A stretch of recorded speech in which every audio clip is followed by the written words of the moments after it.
Monsieur le Président du Congrès, Monsieur le Président du Sénat, Monsieur le Premier ministre, chef du gouvernement, Mesdames et Messieurs les membres du gouvernement, Mesdames et Messieurs les parlementaires, Mesdames et Messieurs les ambassadeurs et chefs de mission diplomatique, mes chers compatriotes, la Constitution du 25 octobre 2015 prescrit au Président de la République de dresser l'état de la nation à la fin de chaque année devant le Parlement réuni en Congrès. Cette disposition constitutionnelle participe du renforcement et de la crédibilité de notre démocratie par un contrôle de l'exécutif par le peuple à travers ses élus. C'est l'occasion indiquée pour partager avec l'ensemble de nos concitoyens les appréciations de notre action, les préoccupations de la marche de notre pays vers le développement et les perspectives pour de nouvelles avancées. M'acquittant de ce devoir, ma compassion profonde et mes pensées les plus émues se tournent du côté de nos compatriotes et des êtres chers qui nous ont quittés en 2019. Cette épreuve n'a guère épargné nos institutions.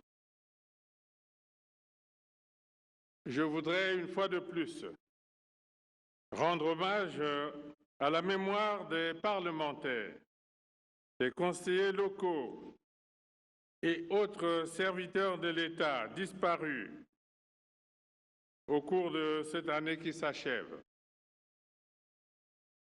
J'exprime également toute ma solidarité aux populations victimes de catastrophes naturelles, inondations, glissements de terrain, coulées de boue, ensablement des habitations, du fait des dérèglements climatiques qui, plus que jamais, représentent un véritable défi planétaire.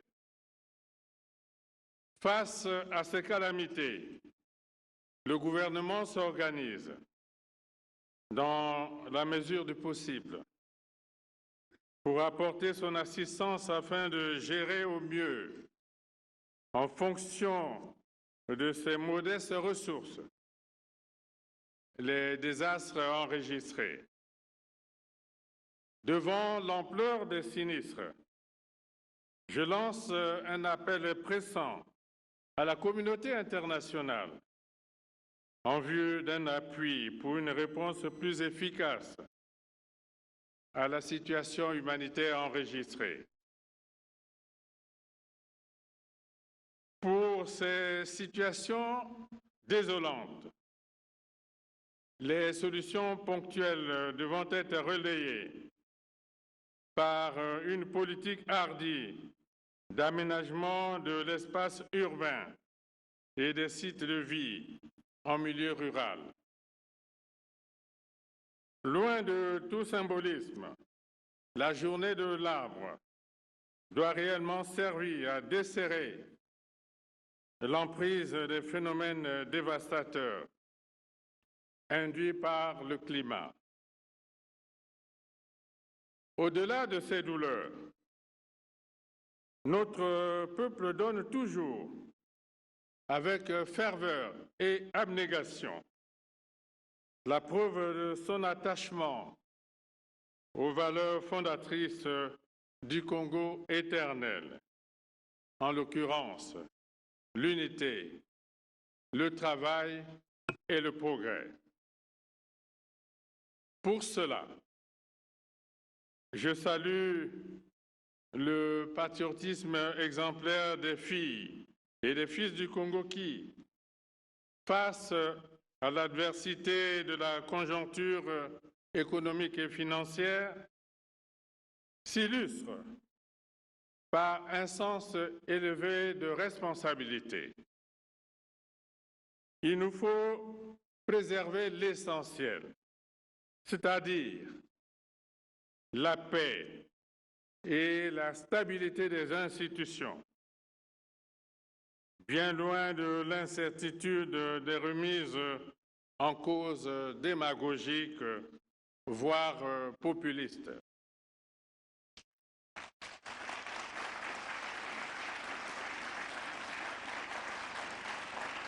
Mes chers compatriotes,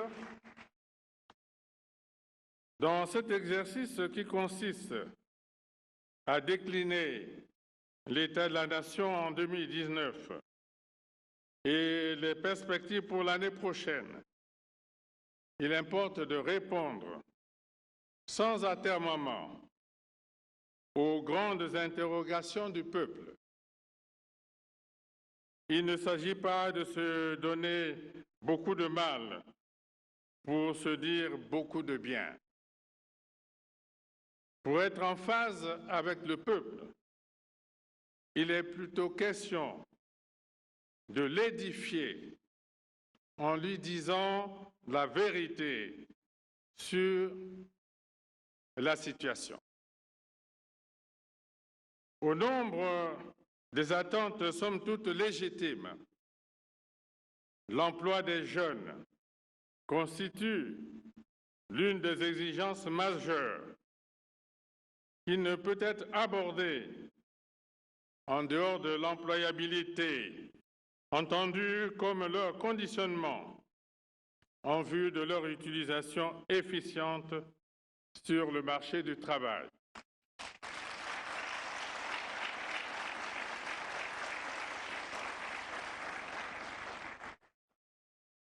C'est parce que les jeunes constituent plus de 60% de la population et parce qu'ils sont l'avenir du pays que j'aborderai en priorité cette question.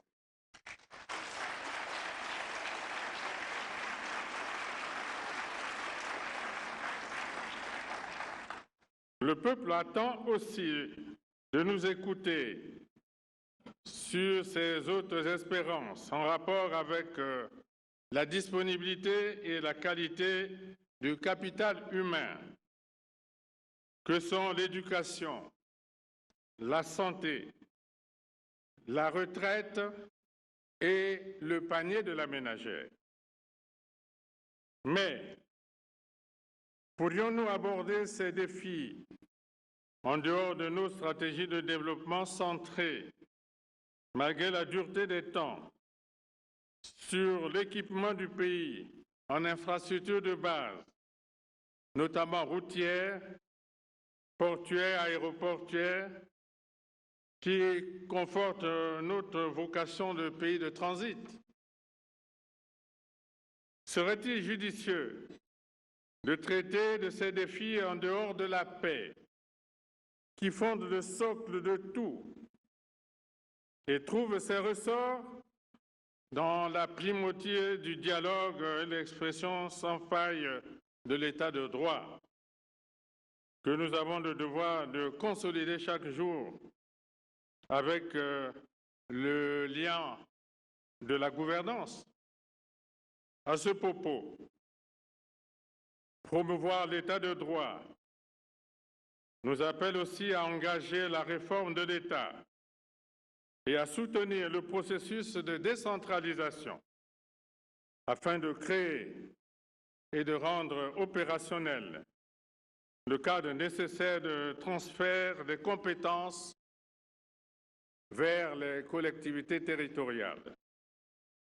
Aujourd'hui, cette prescription reconnue par la Constitution se limite encore à un contenu essentiellement administratif du fait des difficultés financières du moment. Notre volonté d'y parvenir demeure intacte et ferme. Elle s'accomplira avec le rétablissement progressif des équilibres macroéconomiques et financiers. Ainsi, le développement local y puisera ses leviers et confortera les fondements de la paix à différents niveaux de la pyramide administrative de notre pays. Aucune ambition n'est possible sans la paix.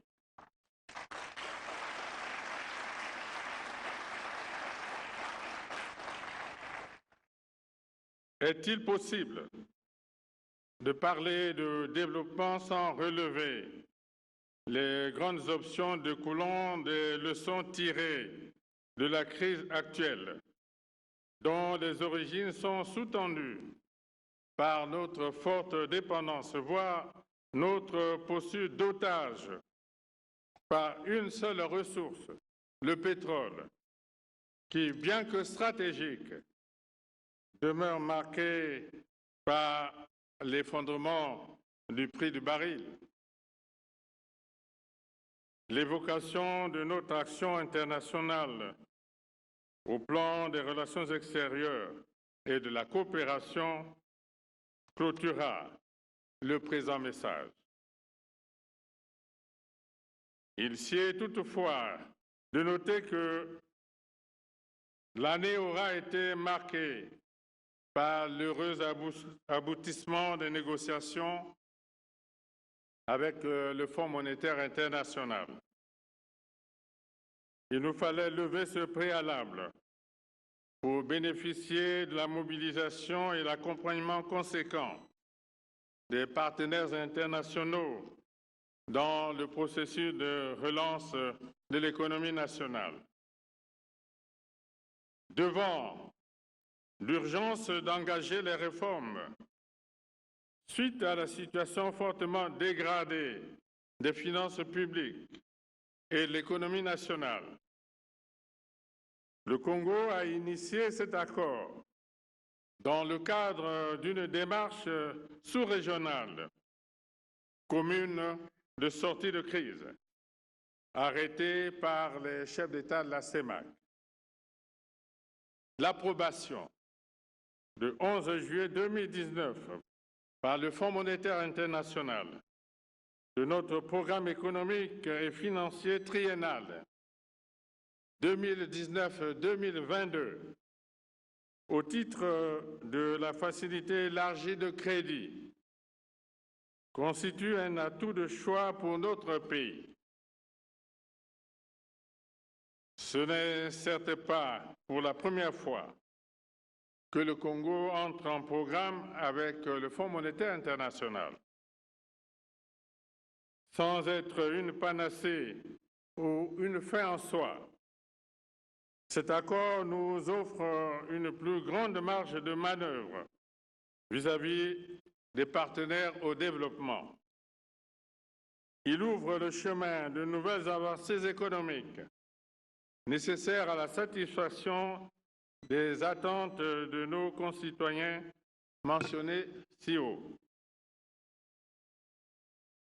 Les actions portées par l'année 2020 se fondent donc principalement sur cette performance salutaire. C'est ici le lieu de saluer tous nos partenaires qui, par leur appui multiforme, ont permis au Congo d'accéder à la facilité élargie de crédit. De même, le témoignage de notre profonde reconnaissance est particulièrement dédié au président Xi Jinping de la République populaire de Chine pour l'appui du gouvernement chinois dans la restructuration de la dette du Congo vis-à-vis de son pays.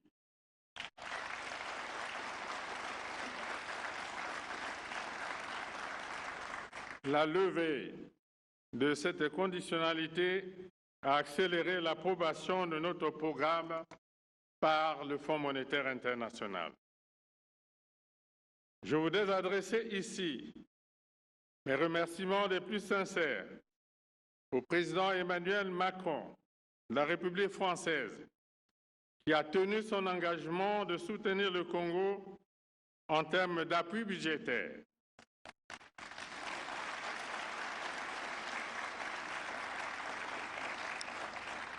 Les procédures pour la mise à disposition de la première tranche de ce soutien financier sont en bonne voie. Nous renouvelons notre gratitude au Fonds monétaire international et aux amis du Congo qui ont œuvré à nos côtés pour l'issue heureuse des négociations combien ardues que nous avons menées ensemble. Dans la même optique, nous tenons à présenter nos sentiments les plus gratifiants à la Banque africaine de développement qui vient d'annoncer son appui à notre pays.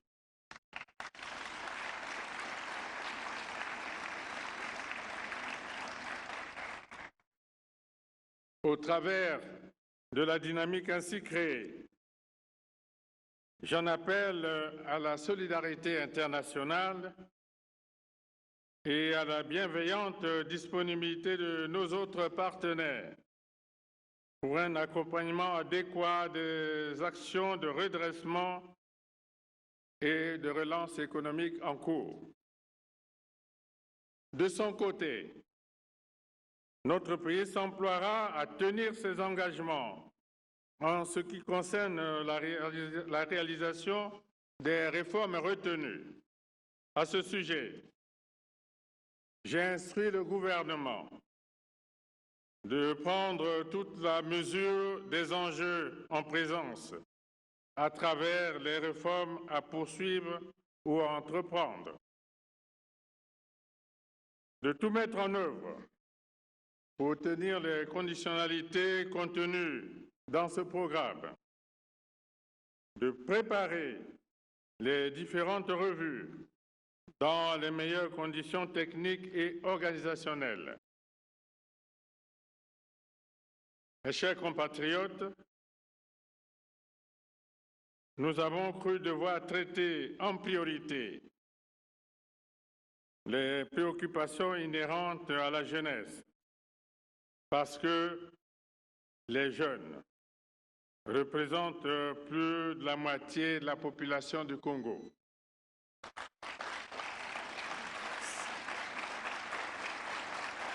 C'est l'avenir. C'est l'avenir de notre pays. Les jeunes sont appelés à assurer le devenir de notre nation. Leurs revendications premières portent sur l'emploi, le travail, et c'est légitime. Mais dans ce monde de plus en plus moderne, l'emploi des jeunes ne peut être traité sans l'employabilité. L'employabilité, entendue comme le conditionnement en vue de leur utilisation adéquate sur le marché du travail. Dans ce sens, de nombreuses initiatives ont été déjà prises ou sont en cours de l'être. La mise en relief plus affirmée de la formation qualifiante devra désormais renforcer le socle d'une professionnalisation effective de notre système éducatif. Il s'agit d'améliorer la formation par l'apprentissage didactique et utilitaire. La cohérence de cette option avec les besoins d'expertise exprimés par les structures de production des biens et services reste de mise. L'ouverture à Brazzaville de 2 centres d'éducation, de formation et d'apprentissage, CEFA en sigle, est l'une des réponses appropriées aux difficultés des employeurs à trouver sur le marché du travail une main-d'œuvre qualifiée dans les métiers du froid et du bâtiment. 4 autres structures analogues qui ont été implantées à Pointe-Noire et à Dolésy sont dédiées à la maintenance industrielle, la mécanique automobile et aux métiers ruraux.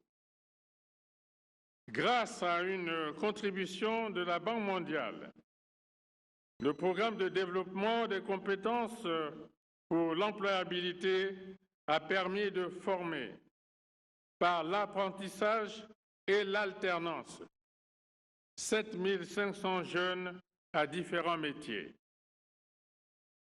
Un fonds d'appui à l'employabilité et à l'apprentissage a été mis en place pour, entre autres, promouvoir la formation qualifiante et l'auto-entrepreneuriat. Les grands travaux d'infrastructure, à savoir le pont route-rail sur le fleuve Congo, la zone industrielle de Maluku, l'oléoduc Pointe-Noire, Brazzaville-Ouesso, le barrage de Sunda en BOT, la mise en œuvre de la zone économique spéciale de Pointe-Noire et d'autres chantiers miniers en perspective offriront à terme des possibilités d'emploi à de nombreux jeunes. Dans les emplois temporaires, il nous faut privilégier des actions à haute intensité de main-d'œuvre. Je demande au gouvernement de restaurer le cantonnage villageois pour l'entretien routier. Cela induirait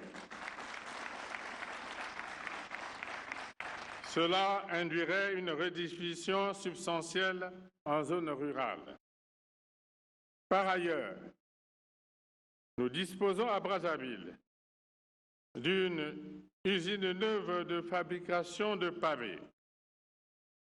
J'invite le gouvernement à s'approprier, en relation avec les mairies de Brazzaville et de Pointe-Noire, une initiative que j'ai eu à explorer à mon niveau, celle du pavage des voiries urbaines en vue de l'utilisation massive des jeunes dans les travaux à haute intensité de main-d'œuvre.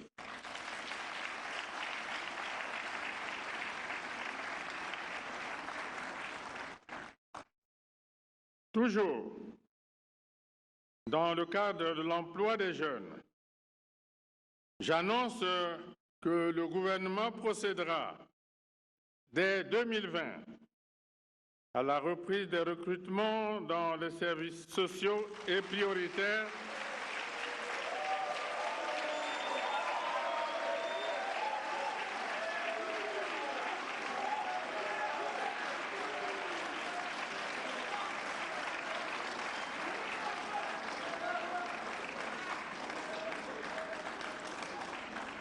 J'annonce donc que le gouvernement procédera dès 2020 à la reprise des recrutements des services sociaux et prioritaires dans l'enseignement en vue d'amorcer l'augmentation et le renouvellement progressif d'un corps enseignant en déficit de formateurs de métiers. C'est ainsi que près de 2000 jeunes enseignants sortis des écoles normales seront intégrés à la fonction publique en 2020.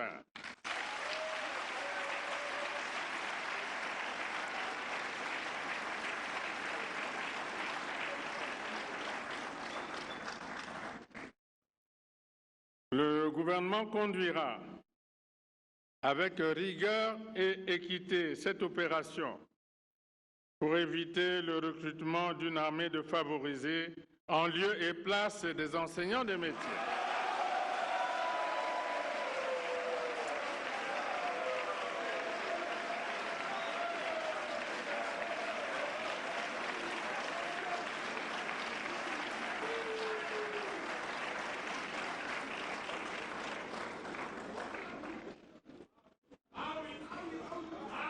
Cette opération ira en s'amplifiant chaque fois que les ressources du pays le permettront. Il nous faut aussi remobiliser l'intérêt des jeunes pour l'agriculture, secteur porteur d'espoir et d'opportunités.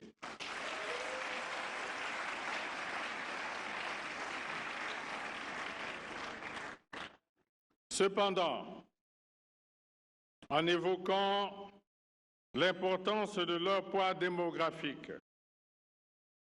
n'occultons pas la forte concentration des jeunes dans nos deux principales grandes villes, Brazzaville et Pointe-Noire, puis dans les agglomérations de Caï et d'Olizy. Ils sont également présents en grand nombre dans les chefs-lieux de département et de district, laissant ainsi le reste du pays à l'abandon. L'espoir et les opportunités d'emploi sont là. Il nous faut donc des actifs agricoles.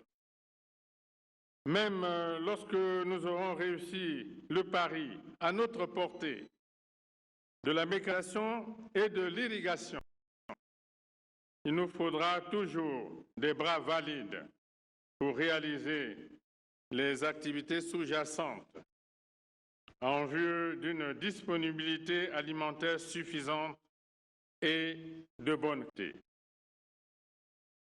Face à une production agricole nationale encore insuffisante, le débat sur le panier de la ménagère est devenu récurrent dans notre pays depuis plusieurs années.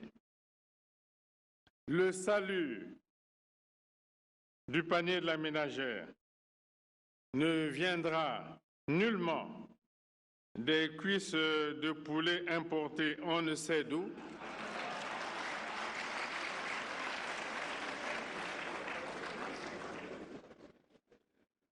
conservées on ne sait dans quelles conditions, gonflées artificiellement aux hormones douteuses.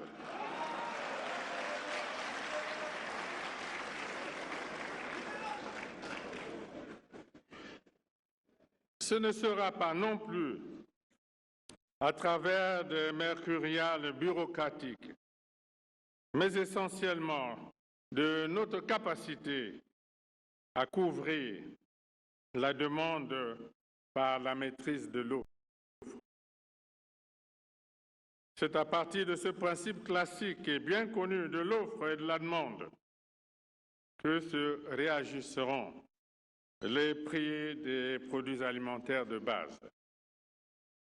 Les jeunes doivent en prendre conscience, car il s'agit d'un véritable problème de santé qui a des incidences sur la mobilité des populations.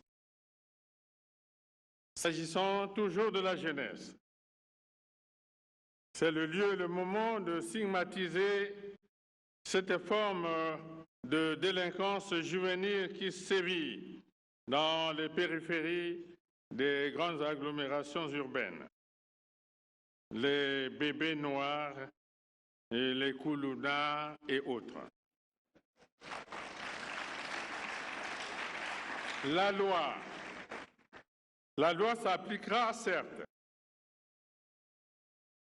mais ce sont nos enfants. Je place donc les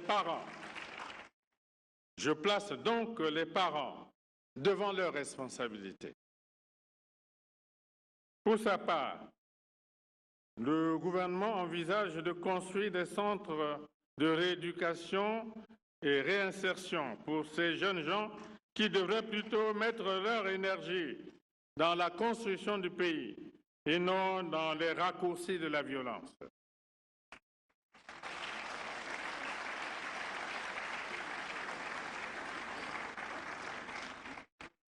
Je rassure le peuple que je n'accepterai pas que la paix, si chèrement acquise, soit mise en danger par la prédation irresponsable de quelque citoyen que ce soit. Mes chers compatriotes, dans notre pays, la demande sociale appelle l'intensification de la lutte contre la pauvreté, le chômage, la marginalisation et l'exclusion. Dans la quête pressante pour des conditions de vie adéquates, il nous faut persévérer dans l'effort afin de répondre aux attentes du peuple. C'est pourquoi, malgré les contraintes budgétaires actuelles, l'État a maintenu en 2019 un niveau minimum d'investissement pour sauvegarder, tant soit peu, les leviers fondamentaux de notre développement. Dans cet ordre, les questions d'éducation, de santé, de protection sociale requièrent une attention soutenue de notre part. Dans le secteur de l'enseignement primaire et secondaire, il nous faut assurer une articulation plus complète du réseau des établissements de première ligne. Il s'agit de la mise en place des écoles primaires d'excellence sous le principe de régime conventionné et sur fond de délégation de services publics. Cette expérience est en cours de réalisation à Brazzaville et en voie de l'être à Pointe-Noire. Cette réforme du secteur de l'enseignement primaire et secondaire est couplée au statut particulier des cadres de l'éducation nationale, récemment adopté. Elle induit des changements profonds dans les modalités de recrutement, de formation et de suivi des cadres de l'enseignement. Sur les cendres de l'école normale des instituteurs et institutrices de Mouyondi sera bientôt érigé un centre national de formation initiale et continue des enseignants. Au sommet de la pyramide de formation, notre système éducatif s'est enrichi de l'université de Kintélé, entité à vocation panafricaine, en situation de ses premiers modules de formation. L'exigence sociale interpelle aussi l'offre de santé. En 2019, toutes les gratuités en matière de santé ont été maintenues, à savoir les césariennes, les traitements contre le paludisme pour les enfants de 0 à 15 ans et le VIH-Sida. Grâce à un appui du Fonds mondial de lutte contre le sida, la tuberculose et le paludisme, le Congo a procédé à la distribution gratuite de plus de 3 millions de moustiquaires imprégnés pour baisser la prévalence de ce fléau, cause principale de mortalité dans notre pays. Je demande au gouvernement de procéder à l'évaluation urgente et exhaustive de ces mesures de gratuité afin qu'elles intègrent et soutiennent à terme la mise en œuvre effective de la couverture sanitaire universelle au Congo. Les campagnes de vaccination ont permis de mieux prévenir la rougeole, la rubéole et la poliomyélite.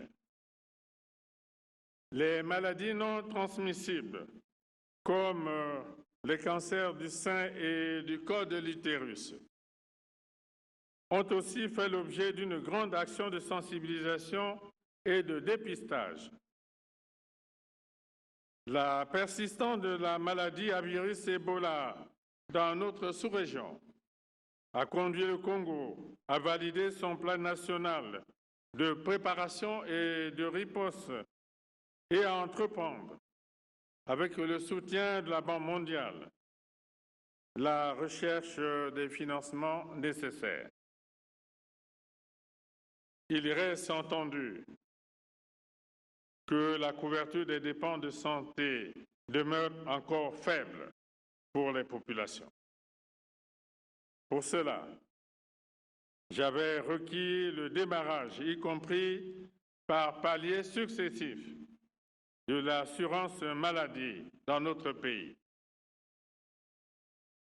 Les instructions ont été renouvelées à l'endroit du gouvernement pour qu'en 2020 soit installée l'unité de préfiguration de ce régime de sécurité sociale en vue de son fonctionnement expérimental. Pour sa part, la question préoccupante du paiement des bourses d'étudiants et des pensions de retraite est la résultante des tensions de trésorerie toujours persistantes. Les efforts en cours devraient permettre de desserrer petit à petit l'étau à travers le relèvement déjà perceptible des agrégats macroéconomiques et donc l'amélioration graduelle des finances publiques. Les transferts monétaires opérés dans le cadre du projet Lisungi, système de filets sociaux au bénéfice des ménages et personnes pauvres enrôlés au registre social unique, se poursuivent avec l'appui financier de la Banque mondiale et de l'Agence française de développement. Après le financement de 2193 micro-projets générateurs de revenus dans la zone de Dolisie et Pointe-Noire, la première cohorte de Brazzaville et ses environs, soit 5210 micro-projets, bénéficieront des ressources nécessaires. Pour la partie nord du pays, 2080 micro-projets sont en cours d'approbation en vue de leur financement. Le passage à l'échelle de ce projet, qui figure parmi les mesures du programme triennal avec le Fonds monétaire international, reste soumis à la disponibilité des financements requis. De son côté, le monde du travail devrait profiter ou tirer profit des effets induits par l'application des dispositions préconisées dans le cadre du programme avec le Fonds monétaire international. Dans cette optique, il me soit permis de souligner le rôle clé des infrastructures de base, surtout celui des voies de transport terrestre, dans notre marche vers le développement. La route Obuya, Bunji, Okoyo, frontière du Gabon, offre à notre pays la possibilité de valoriser son rôle central dans la trame du réseau routier sous-régional. De même, la mise en service imminente de la route Keta, Sembe, Soanké, Ntam, frontière du Cameroun, renforcera le socle de l'intégration sous-régionale grâce à la jonction par voie terrestre du Congo et du Cameroun. À partir de Pokola, dans le département de la Sangha, une route lourde en terre stabilisée relie à présent les localités de Niélé et de Bétou dans le département de la Likwala à la frontière avec la République centrafricaine. De la sorte, le réseau routier national permet désormais de traverser notre territoire du sud au nord sur plus de 1400 kilomètres de la localité de Tchamanzasi, frontière à la République d'Angola par l'enclave du Cabinda, à celle de Bétou, dans le département de la Likwala.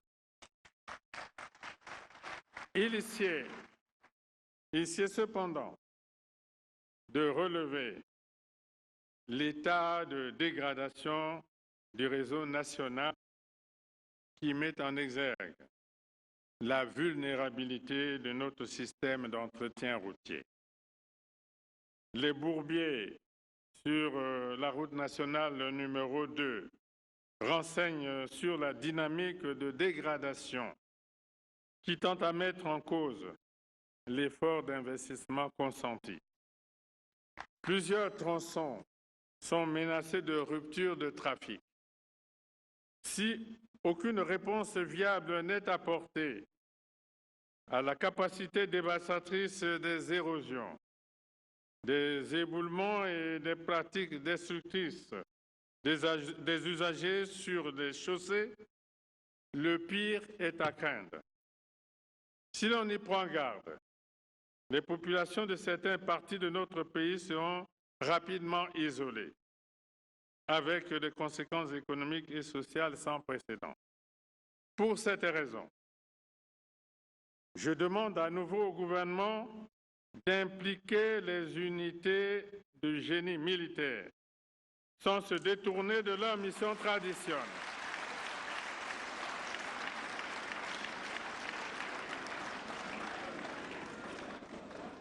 Pour cette raison, je demande à nouveau au gouvernement d'impliquer les unités du génie militaire qui, sans se détourner de leur mission traditionnelle, sont appelés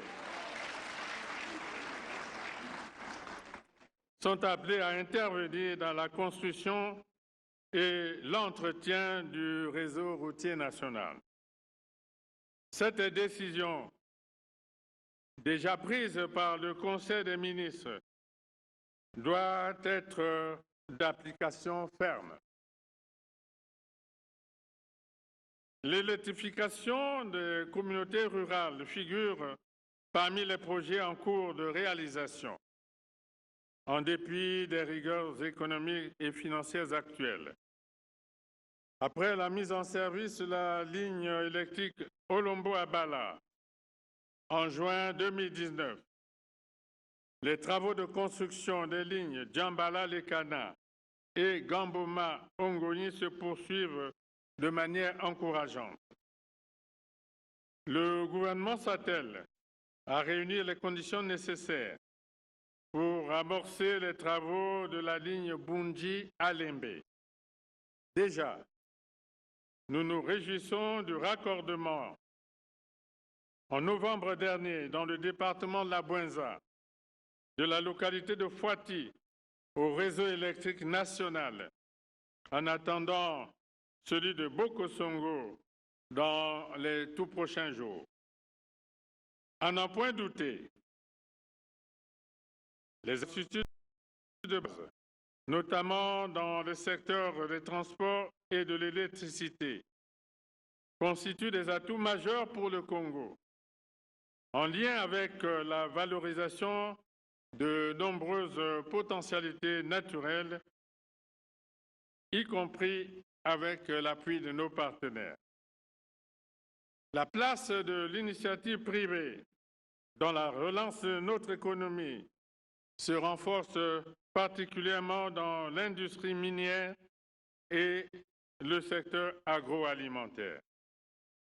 Ainsi, tout en réitérant notre appel à la diversification de l'économie nationale, nous nous sommes réjouis de l'annonce faite le 10 août 2019 à Oyo par la société PEPA sur la mise en évidence des réserves de pétrole de qualité dans la partie nord du pays, grâce aux travaux d'exploration menés au titre du permis Ngoki.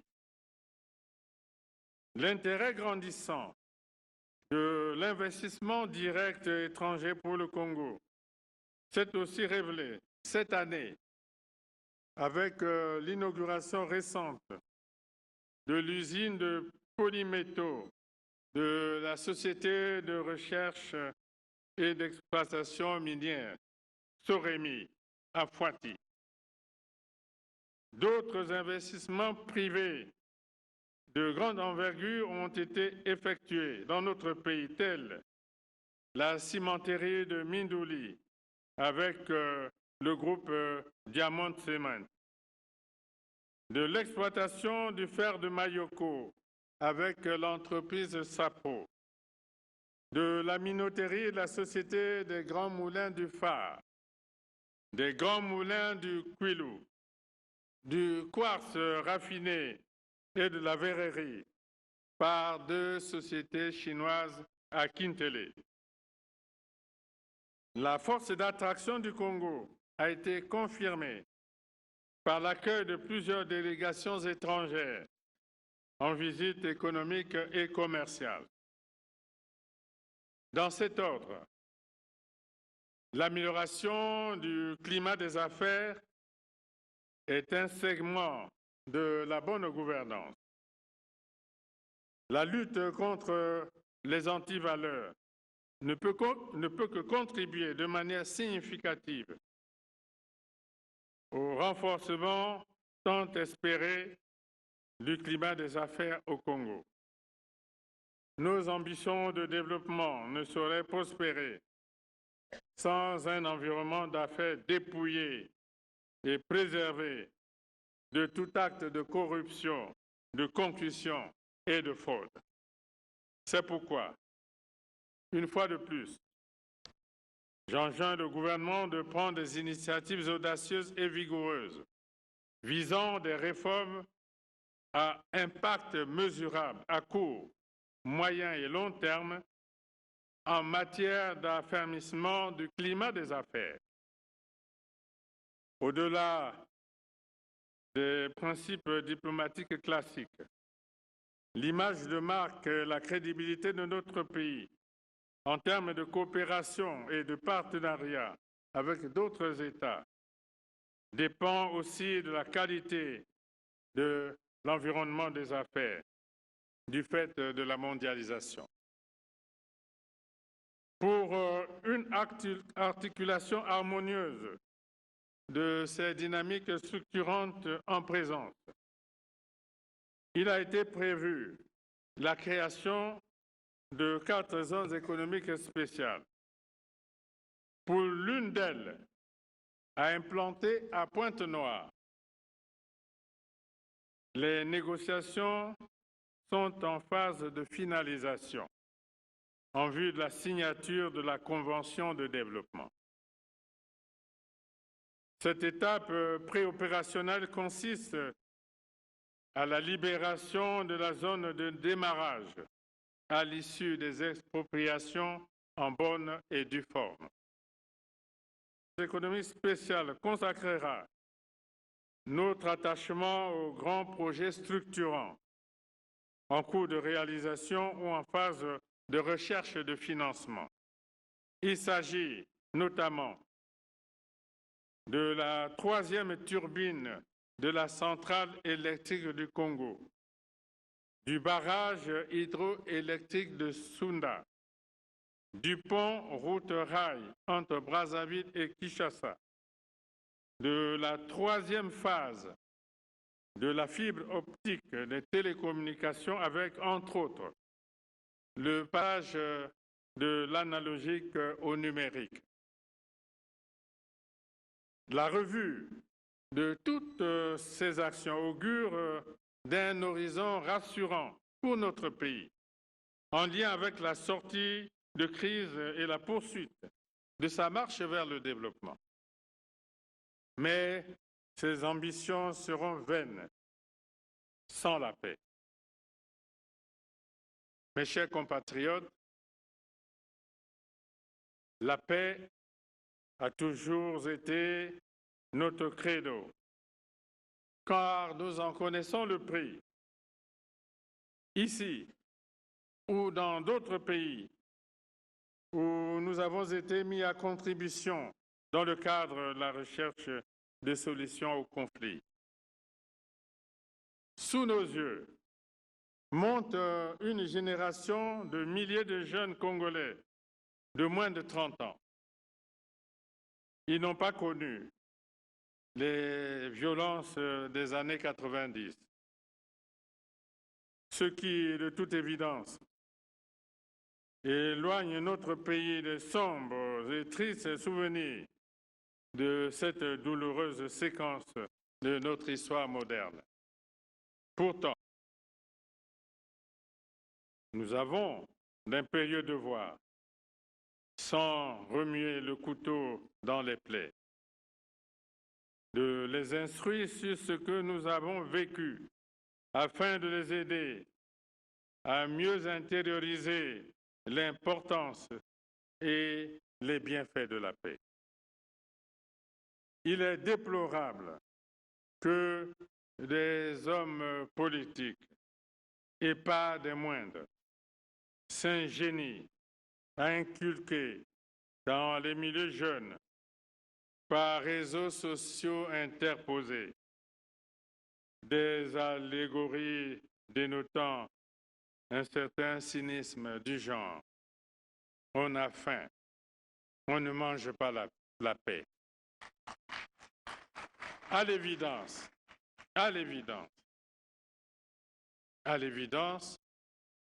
on ne mange pas la paix, mais on mange mieux en paix et dans la paix.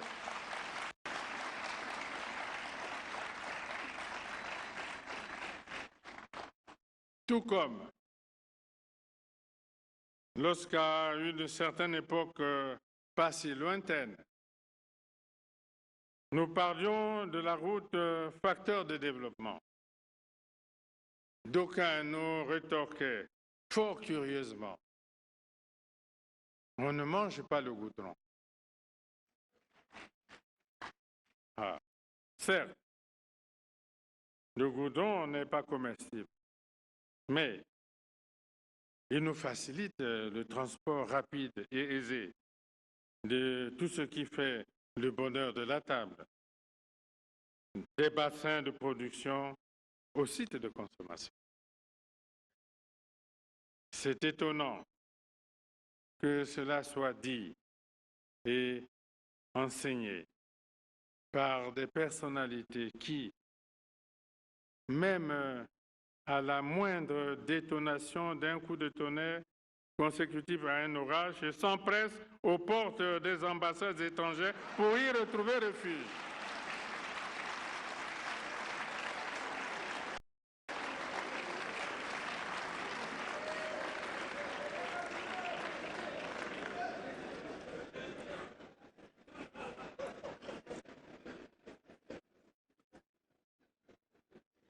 À défaut, ils se ruent sur les réseaux Internet pour chercher des appartements en vente à travers le monde. Pourtant, on n'est jamais mieux que chez soi.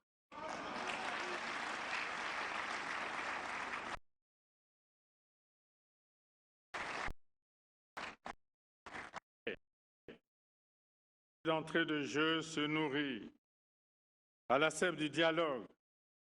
Et ce dialogue dans notre pays, nous le voulons permanent. C'est dans ce but qu'il a été institué le Conseil national du dialogue, pour renforcer la dimension inclusive et participative de notre démocratie. Notre pays s'est enrichi des conseils consultatifs nationaux. Nous venons même de procéder au renouvellement du Conseil économique, social et environnemental, ainsi que du Conseil supérieur de la liberté de communication. La directive forte est que ces organes ne servent pas d'instrument de décor. J'enjoins le gouvernement de prendre, dans les meilleurs délais, les textes d'application des lois organiques portant organisation, composition et fonctionnement de ces conseils. Mobiliser, en dépit des tensions de trésorerie, un minimum de moyens financiers pour permettre à ces institutions de remplir leur mission. pour résoudre les conflits du travail. Il existe le Comité national du dialogue social, regroupant tous les représentants du monde du travail.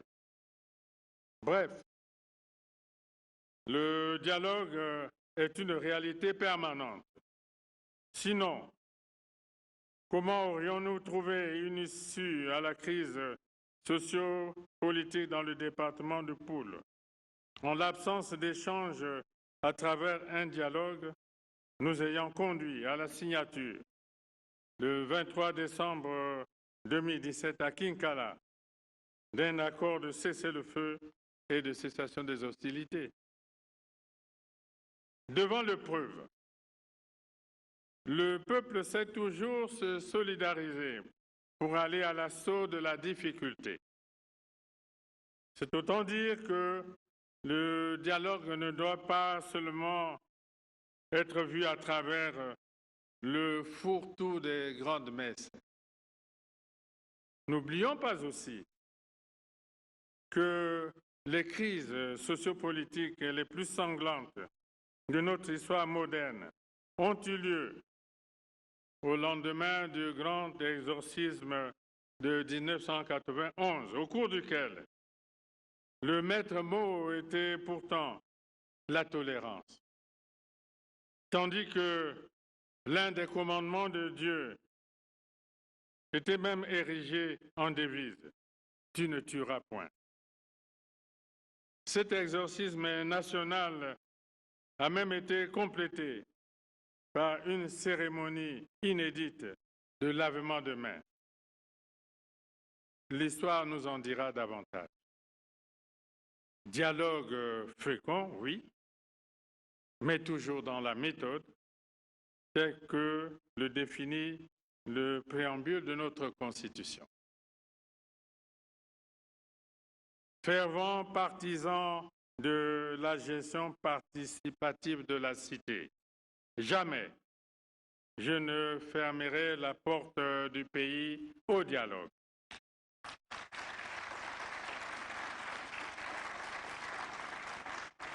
Faut-il rappeler que c'est à notre initiative que se sont organisés le Forum national sans exclusive en 1999 à Brazzaville, le dialogue national sans exclusive en 2015 à Sibiti, les concertations politiques en 2009 à Brazzaville, en 2011 à Evo, en 2013 à Dolisie et en 2017 à Ouesso. Seulement, la crise que traverse notre pays est avant tout économique et financière. Le contre-choc pétrolier de 2014, l'effondrement des prix des autres produits miniers en sont la cause. Je ne doute pas que les difficultés actuelles puissent induire des conséquences au plan sociopolitique. Même dans ce cadre, nous sommes ouverts à toute proposition pertinente pourvu qu'elle soit conforme aux dispositions constitutionnelles. Mes chers compatriotes, la paix repose aussi sur l'état de droit qui consacre la séparation des pouvoirs et le respect des droits de l'homme. Notre justice se veut indépendante. Les magistrats officient et prononcent leur verdict au nom du peuple congolais. L'évocation de certains repères le confirme à suffisance. En rappel, les résultats du passage de notre pays à l'examen périodique universel du Conseil des droits de l'homme des Nations unies en novembre 2018 à Genève sont incontestables. pour la troisième fois consécutive depuis 2009. Le Congo s'est soumis magistralement à cette évaluation tant redoutée par les nations du monde. Que l'on porte ou non la République du Congo, les résultats librement annoncés par les instances internationales sont bel et bien ceux-là. Qui peut laisser croire que le respect des valeurs universelles liées aux droits intangibles de la personne humaine n'est pas une préoccupation pour le gouvernement? À l'instar d'autres pays, le Congo a ratifié et adhéré aux instruments juridiques significatifs en matière notamment le deuxième protocole facultatif se rapportant au pacte international relatif aux droits civils et politiques visant à abolir la peine de mort. Le protocole facultatif se rapportant à la Convention contre la torture et les autres peines ou traitements cruels, inhumains ou dégradants. La Convention contre la criminalité transnationale organisée et les trois protocoles s'y rapportant. La promulgation de la loi portant lutte contre la traite des personnes et la publication de la série de décrets d'application de la loi portant promotion et protection des droits des populations autochtones participe de la même volonté politique de promouvoir par là, les droits humains dans notre pays. Qui peut laisser croire que la promotion des droits humains ne constitue pas un engagement politique dans notre pays au regard de la réinstallation du bureau de la Commission nationale des droits de l'homme après quelques années de vacances? De même, la mise en place du cadre d'échange et de dialogue signé entre le gouvernement, les organisations non gouvernementales et les associations de droits de l'homme pour, en l'occurrence, encourager les bonnes pratiques dans ce domaine ne participe-t-elle pas de notre engagement irréversible dans la protection des droits de l'homme?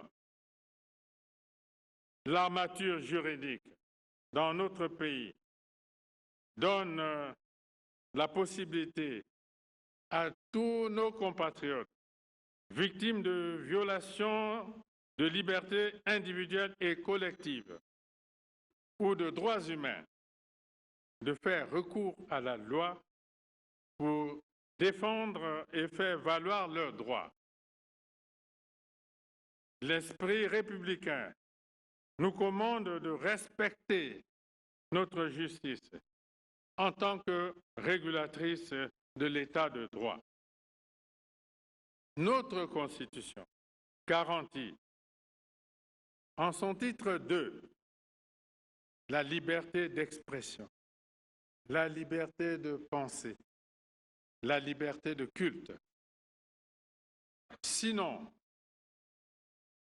que de détenus n'aurions-nous si l'on devait prendre en compte la cabale médiatique d'une rare violence faite de dénigrement et de calomnie menée gratuitement par certains organes de la presse écrite nationale contre le président de la République, contre les institutions, contre la famille présidentielle, au détriment de toute déontologie professionnelle. Au Congo, comme dans d'autres pays du monde, Des hommes politiques sont jugés régulièrement et détenus pour des délits de droit commun. Cela ne fait pas pour autant d'eux des prisonniers politiques ou des prisonniers d'opinion. Ne faisons pas ici de l'amalgame inutile. L'étiquette d'homme politique ne confère ni immunité systématique, ni exonération quelconque pour faute commise. L'étiquette d'homme politique ne place personne au-dessus de la loi. Tout citoyen qui a des ambitions pour le peuple doit se garder de mépriser ou porter atteinte à l'honneur de ce même peuple. Lorsque quelque part, on a causé préjudice au peuple et à ses institutions, celui-ci est en droit d'en exiger légitimement le repentir le plus judicieux. Ce repentir s'appelle l'humilité. L'humilité est la grande vertu des sages.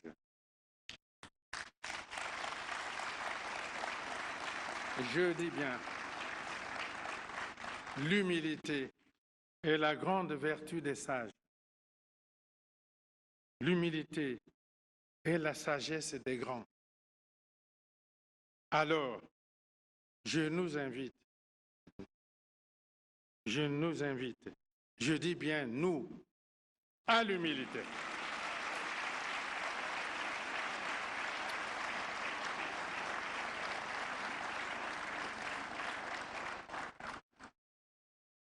La classe politique en tirera le plus grand bénéfice et la nation aussi. Mes chers compatriotes, l'état de droit, nous entendons en consolider les joints avec le lien de la bonne gouvernance. Entendu par la gouvernance, l'ensemble des principes, des mesures, des règles, des organes de décision qui guident et régulent la gestion celle de l'État. Lors des négociations avec le Fonds monétaire international, j'avais insisté pour qu'une composante gouvernance lourde soit intégrée dans le programme économique et financier de relance de l'économie nationale. À ce sujet, le Congo, qui dispose d'un rapport sur la gouvernance élaboré à sa demande par cette institution de Bretton Woods, fait office de référence dans la sous-région. Au-delà, il partage cet avantage avec l'Ukraine. Les conclusions pertinentes de ce rapport ont permis de déterminer de nombreuses mesures structurelles sur la gouvernance qui figurent dans le programme triennal. Au début de mon mandat actuel, j'avais annoncé la décision d'engager plus fermement la rupture avec les antivaleurs. Celle-ci ne participait ni d'une simple clause de style, ni de la langue de bois, encore moins du politiquement correct. Il s'agissait de mettre en avant le rôle protecteur de la vertu et la force de la loi face au risque de déconstruction de l'état de droit par l'influence des antivaleurs. La lutte contre les antivaleurs à la faveur du rapport sur la gouvernance auquel je viens de me référer, a beaucoup avancé sur le plan législatif et réglementaire. Nous plaçons la règle de droit au-dessus des préjugés, des positions partisanes et des préférences subjectives. Toutes choses qui créent l'injustice, les frustrations et les crises de confiance. Avec l'adoption et la publication des lois relatives à la haute autorité de lutte contre la corruption, la concussion et la fraude, la déclaration du patrimoine à laquelle est désormais tenu tout citoyen élu ou nommé à une fonction publique lors de sa prise de fonction et à la cessation de celle-ci, et la transparence des finances publiques. Notre pays vient de renforcer durablement son arsenal juridico-légal contre les antivaleurs. C'est désormais le meilleur gage de la volonté de traquer la corruption et un redoutable bouclier contre les méfaits et autres fléaux dont tout citoyen, je dis bien dont tout citoyen peut être rendu comptable et non seulement les dirigeants. La question des antivaleurs ne peut pas être abordée en dehors de la sanction. La rigueur dans le comportement ne peut pas être obtenue sans la sanction. À cet effet, la loi 0182 du 7 janvier 1982 sur les règles disciplinaires applicables aux agents de l'État prévoit une échelle de sanctions allant des articles 2 à 11. Les articles 12 à 15 traitent de l'exercice du pouvoir disciplinaire et de la procédure. Et mieux, le statut général de la fonction publique, une loi datée du 14 janvier 1989, en son chapitre 3, traite du régime disciplinaire. Toutes ces dispositions sont présentées dans 38 articles consacrés à la sanction. S'agissant du Code du travail, les sanctions disciplinaires sont celles prévues par le règlement intérieur de l'entreprise et qui tirent sa substance de la convention collective du secteur. Alors, il n'appartient tout de même pas au président de la République de prononcer de telles sanctions. Il appartient aux responsables à divers niveaux. L'on observe, je dis bien, l'on observe beaucoup d'empressement à vouloir accéder à des postes de responsabilité dans les structures de l'État.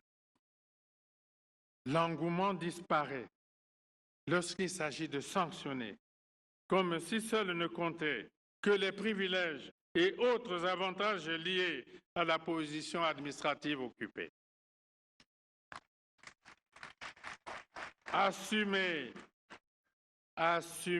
des fonctions appelle, dans certaines circonstances, des décisions disciplinaires à prendre et à faire appliquer. Ceux qui veulent diriger en restant innocents n'ont pas leur place là où ils se trouvent.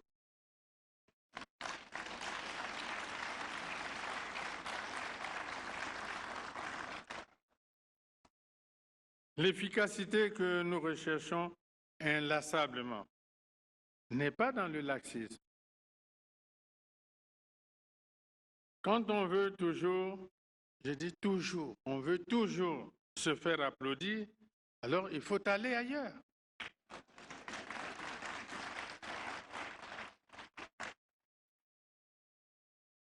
S'agissant toujours de la sanction, la grande interrogation aujourd'hui, c'est plutôt celle de savoir comment, au terme d'une introspection objective, chacun s'est auto-sanctionné en tant qu'agent économique. Comment a-t-il sanctionné dans son propre environnement? Dans la même veine,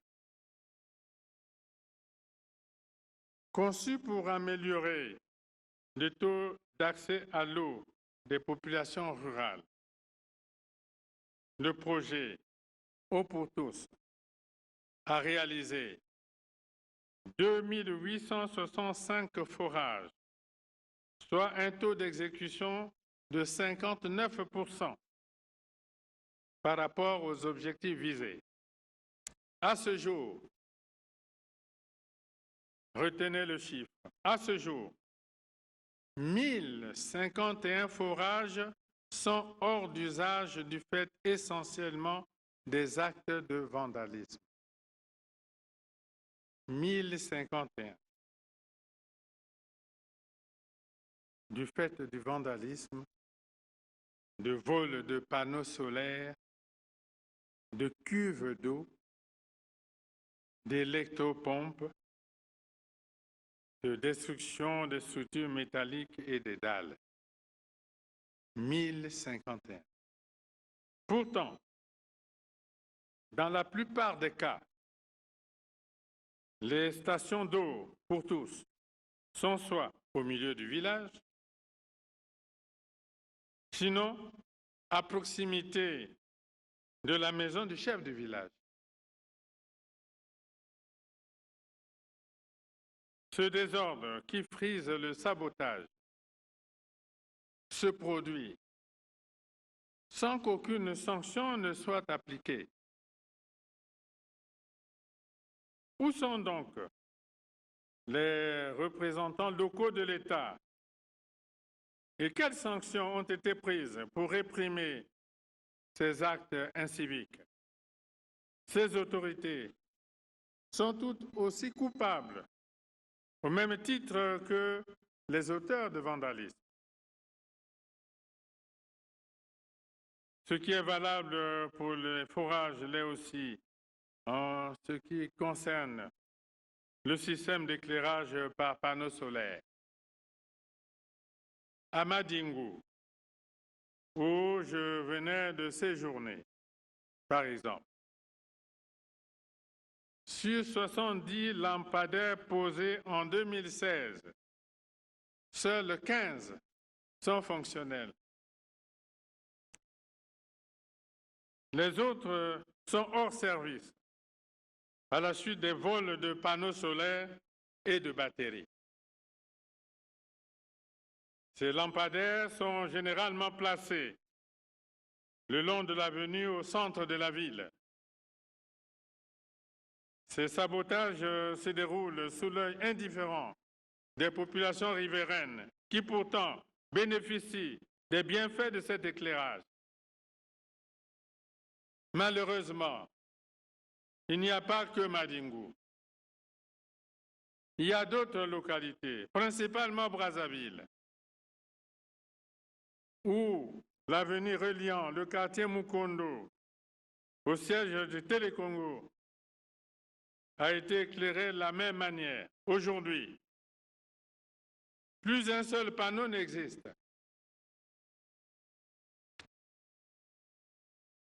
L'université et le complexe sportif de Kintele ont également fait l'objet d'actes graves de vandalisme, alors qu'il s'agit là de deux sites pourtant protégés. De nombreux concitoyens ont construit leurs habitations avec la complicité des propriétaires fonciers véreux, sous les lignes électriques à très haute tension de 110 kV dans le département de la Bouenza et de 220 kV à Pointe-Noire et à Brazzaville. Non seulement il s'expose à des risques gravissimes d'électrocution, mais il contribue à accélérer la progression des érosions qui mettent à découvert des pylônes implantés. Même dans ce cas extrême, aucune action n'est entreprise pour sécuriser les lieux et prévenir ou réprimer l'inconscience et l'irresponsabilité coupable des compatriotes concernés. Au regard de toutes les illustrations précitées et en agissant de la sorte, le présent et l'avenir sont condamnés au cycle construction, destruction, reconstruction. On fait du surplace ou on recule, les progrès n'étant plus cumulatifs. Alors, de quelles sanctions parle-t-on? N'y aurait-il pas là des citoyens à sanctionner? Comme on le voit, la question du comportement de l'homme congolais face au bien public constitue un sujet sérieux qui appelle une réflexion en profondeur.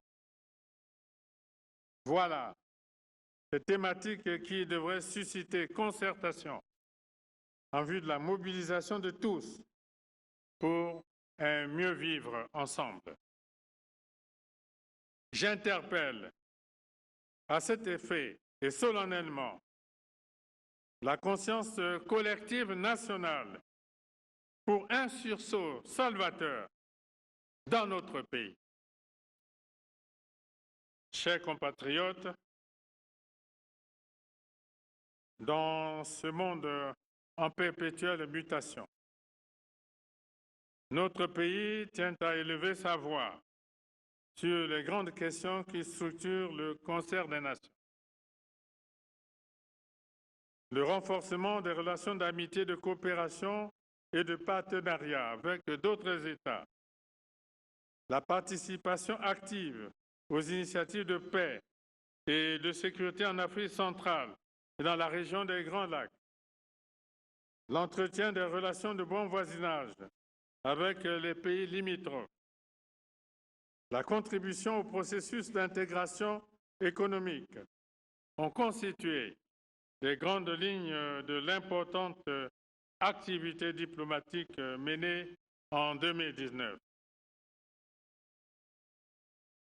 Terre d'hospitalité, le Congo abrite de nombreuses communautés étrangères sous le strict respect de la législation et de la réglementation en vigueur en matière d'accueil, de résidence et de cohabitation. En concertation avec les autorités des pays d'origine et le Haut Commissariat des Nations Unies pour les réfugiés, le Congo a procédé au rapatriement volontaire de 88 834 ressortissants de la République centrafricaine et de la République démocratique du Congo.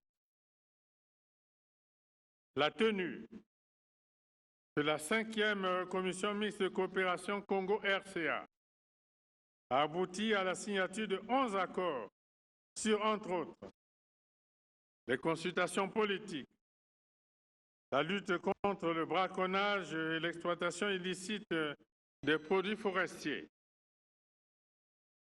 Le Congo s'est acquitté honorablement de ses mandats à la tête de la CIRGEL et du comité de haut niveau de l'Union africaine sur la Libye.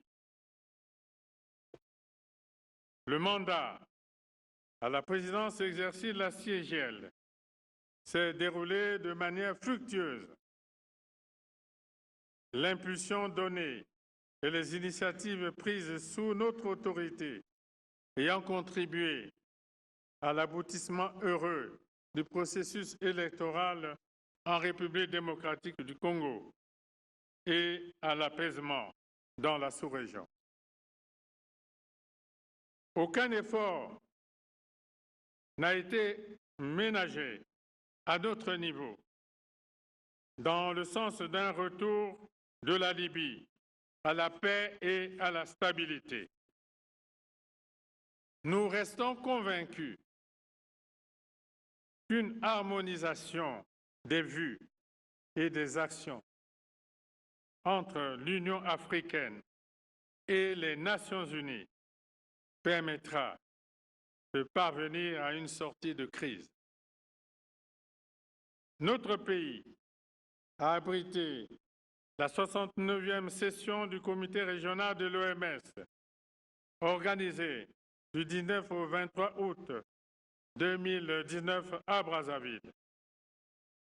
De même, notre ville capitale a accueilli la 5e édition du Forum Investir en Afrique du 10 au 12 septembre 2019 sur l'éloquent thème de tirer parti des partenariats pour promouvoir la diversification économique et la création d'emplois dans les économies africaines.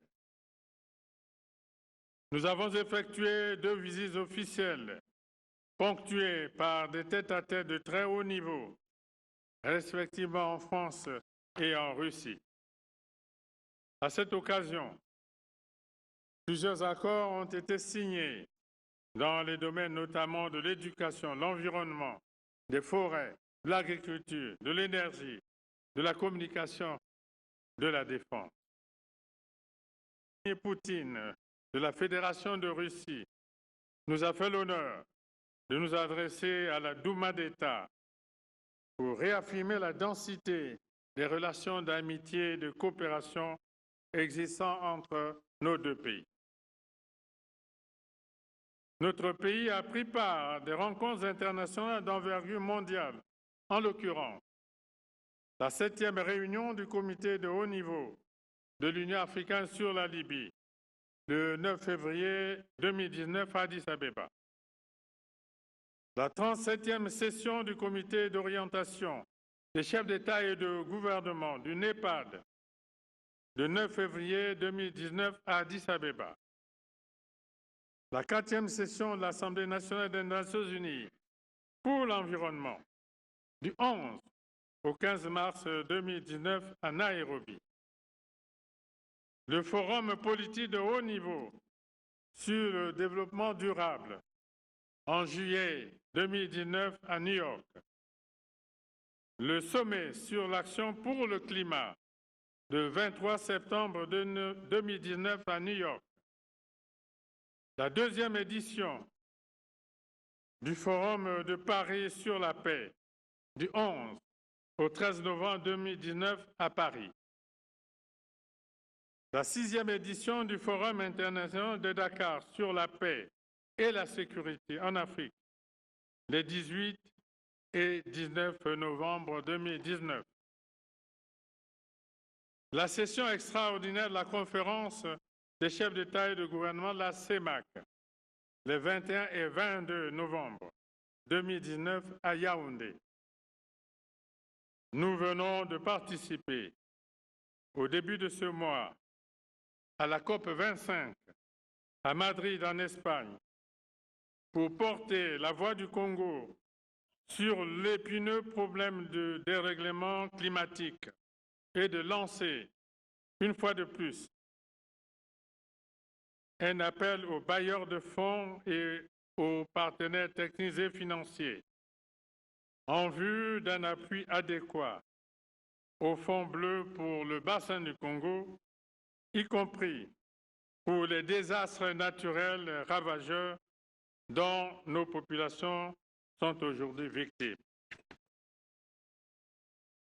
Mes chers compatriotes,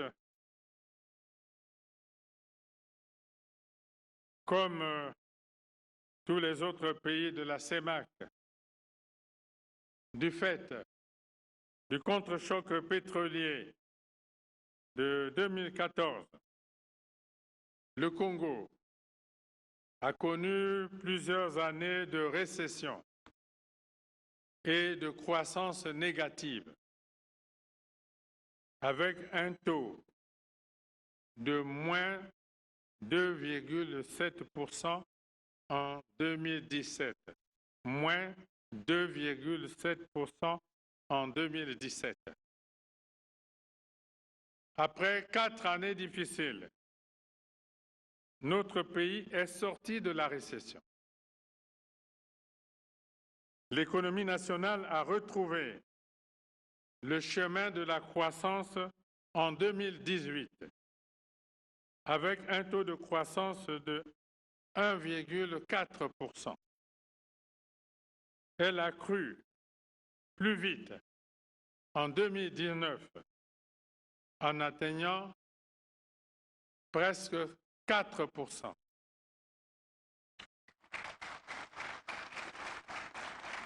Le taux